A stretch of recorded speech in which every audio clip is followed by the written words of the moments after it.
Let's talk to Sir Iain Duncan Smith, who's the former Conservative Party leader and joins us now. Good morning to you, Sir Iain. Morning, Julie. So today, the big day we've all been waiting for. Very excited about schools going back. That is, I think, the most hopeful sign. The fact that all children in all schools will be allowed back, and team sports and the like, the curriculum back full on. But I think the rest of it, when it comes to meeting outdoors, restaurants, pubs, retail, it's something of a damp squib, this announcement, from what we can look at in the papers today. Well, I think the government is being cautious because they think they may have got it slightly wrong and come out too soon previously. I think they're concerned about it. But I think the figures now are clear. We will have vaccinated the top 9 groups by early April, by the look of things. They're the groups that make up over 90% of deaths and 80+% of hospitalizations. Which means, by and large, given all the figures now about the protection that the vaccine gives you, particularly the latest from Israel, I think there is a reality that we should be moving, and I think we will eventually move towards being open, essentially with hospitality by the end of April. Because if you allow for the extra 2 to 3 weeks after the last of those 9 groups has been vaccinated, that takes you really to the end of April. And I think our view is generally that the government should be looking to do that now. They may be very cautious in their announcements and they'll want to see how this goes. But as long as we keep the goalposts as they are meant to be, which is not the R rate, because the R rate, the Health Secretary said, wasn't the key. The key here was the vaccinations. Vaccination is the key, and we will have those 9 groups vaccinated. Well, this is it. I mean, we're looking at 1 in 3 adults already have got the jab. We're still looking at extraordinary take-up, especially among the over 70s, where it's most needed. But if all people who are vaccinated, including me at 52, by April the 15th, I mean, that is 88% or something of all deaths and risk of death. And by July the 31st, every adult. I have to say, I'm really struggling to understand why hospitality and retail can't be opened long before then. We are cutting the risks massively. If people are still concerned and they're 52 years old and healthy and they don't want to go to a pub or a restaurant or go to a shop, well, fine, don't then. But I'm not entirely sure why they should stop everyone else from going.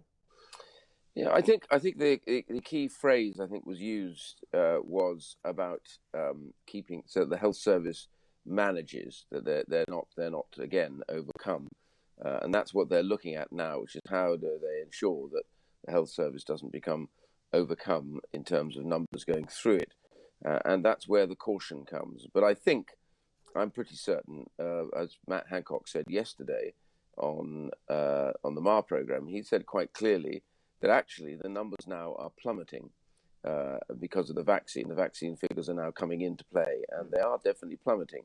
And that means that although they may, and I think they will be cautious today when the Prime Minister announces it, I think what we'll see is over the next couple of weeks, we'll see the figures showing that they can actually afford to move quicker on this. Do you think this is expectation management on their part?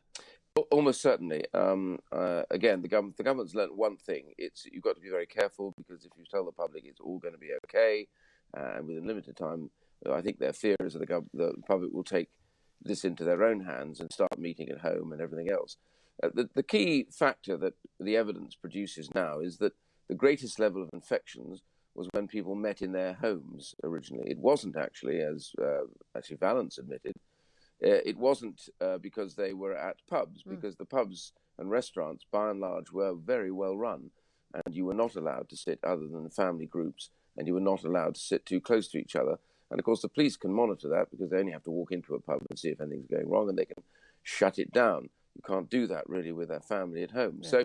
So I think the key thing is to get the balance right. But I do think the government will genuinely keep this under review. And even if they're cautious today, I think that as the evidence begins to play out that the vaccines are having a dramatic effect, which I believe they are, on infection rates, then I think they'll be able to accelerate that process. And what I object to here, though, is again the use of the word cautious. The idea that stopping, retail, hospitality, and others opening, stopping children going back to school for another 2 weeks, that's cautious. There is a huge risk to those delays. There's a huge economic risk. There's a huge physical risk and mental health risk. I know we've been talking on the show to so many people who are really struggling with their kids at home, not because I'm being interrupted while I'm trying to work on my laptop. I'm talking about people who are genuinely really anxious about their children self-harming, talking about suicide. Children have otherwise been absolutely fine, but children who also, autistic children who are just really being, sent back years in terms of their progress by this.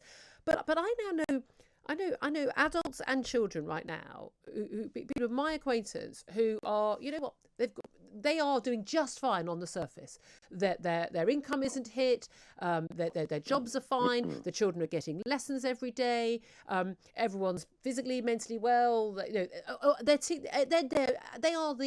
actually the lucky ones in this, and they are clinging on by their fingernails. They are absolutely struggling. The depression. I know people who have now never had any issue whatsoever who are now taking antidepressants.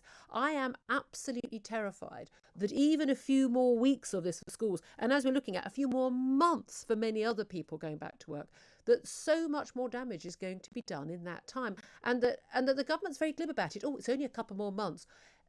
A couple more days is going to hurt some people.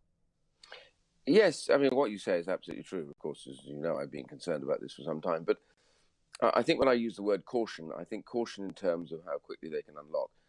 I do think that the government gets the fact that the economy is in serious need of reopening. But more importantly, and I agree with you here, the bit which is really, really important is getting children back to schools right at the beginning, because the damage done to them is enormous and maybe incalculable later on. Particularly those in the poorest households, where they will have been unable in many senses to get proper education for the period of the last year, really.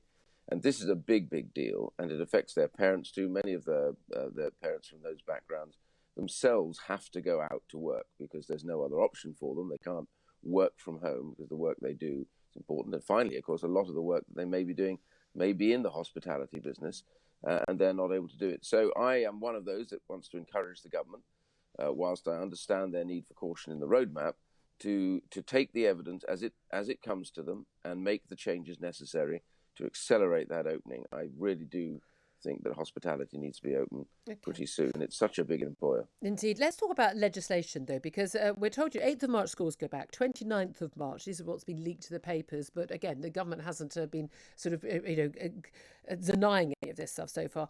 Rule of 6 outdoors or 2 households on the 29th of March. I have to say, I think that one's already by the by. I think a lot of people are doing that already from what I can see in the public parks. Sports, outdoor sports as well, which would be a great thing. And again, very, very, very minimal risk. The stay-at-home order ends. So the default of you need to be at home unless you've got a darn good reason of being out of the home, that will end. And also the limit on travel. So you're, not travelling abroad, but travelling to visit relatives and the like. Now, in those circumstances, that's at the end of March. That's the date that the legislation, the emergency legislation ends. The second set of emergency legislation, that's 6 months. What happens then?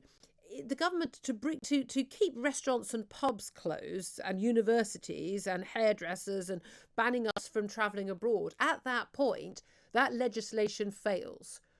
So from then on, there's going to have to be new emergency legislation. Will the House of Commons, at a point at the end of March, where we are close to everyone over 50 being vaccinated, when we'll probably have, goodness me, we've got 1 in 3 right now. We're going to be looking at probably half the population vaccinated at that point. Are we really going to see MPs voting for more emergency measures at that point, when the ICU units are not full, where people are not getting the virus, and people aren't dying in droves of the virus? Well, it's always difficult to predict things in the House of Commons. But I will say this, that the government's plan rests on vaccination, and I think it's the right plan. And they, apart from Israel, are leading the world in getting people vaccinated. So all that's great. And that vaccine is ultimately the way that we get through this. Will we end the virus completely? No. Even Whitty and Vallance have said we'll have to learn to live with this and have to change the viruses, the vaccines as we go along.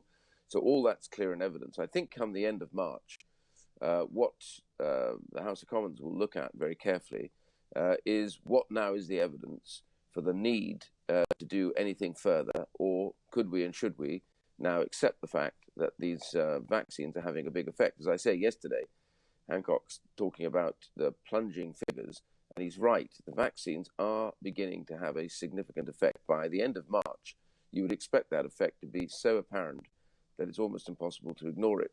And if that is the case, then the government, I don't think, will need to redo the legislation. I hope they will recognise at that point that just 1 month between that point and when the full opening takes place could actually be possible.